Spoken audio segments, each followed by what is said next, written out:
The other day I was thinking about retirement, and I realized that when people say, I'm going to retire, that's not really a full sentence, because you have to retire to something. You can't just retire. I think if you retire, that means like you're dead, because what are you going to do? So everybody that says I'm going to retire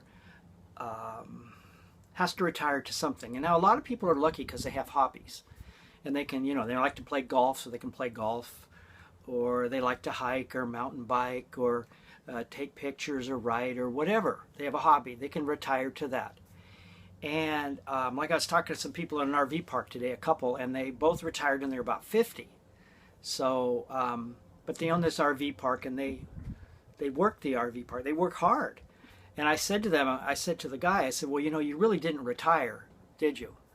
And he said, yeah, I did, because he had a job that wasn't, a whole lot of fun. It was to earn a living.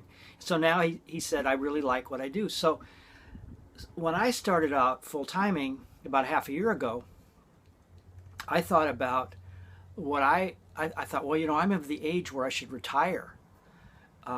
It was just going into my head, get to go watching everything that my generation grew up with, our fathers. They worked for a certain number of time, and they got to go watch, and then they went fishing, and then 6 months later they dropped dead. Just the way it went. They weren't stimulated, I guess.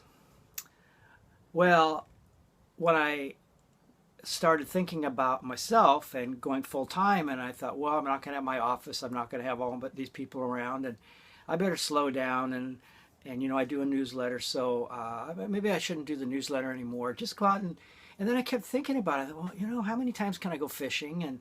And I kind of thought, I kind of came to the conclusion that it was impossible for me to retire. I mean, I'm a writer, and I guess I'm going to be a writer my whole life. So nowadays I kind of mess around with video, make videos, which I really like to do and I've always wanted to do.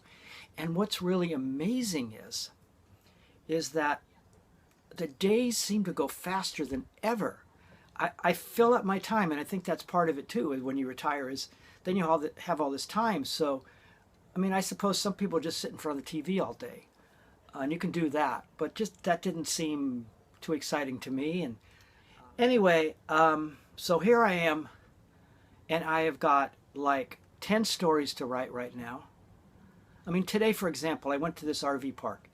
And it was an RV park in the Arizona desert where General Patton stayed during World War II, and all of his troops. And there's this incredibly cool swimming pool that they built out there that's unlike anyone you've ever seen. It's above ground, and that where the officers could swim in it. I mean, this is a place that gets to be 120 degrees in the summer, so you can imagine what that would have been like. And I have got to write about that, and I also think I'm going to do a video. So what I'm saying is that retirement is kind of like, you can't say I'm going to retire, because you've got to retire to something. And in my case, when it came right down to it, I find myself writing, doing more writing, having more time to think these days than I did when I was kind of working as a writer for money.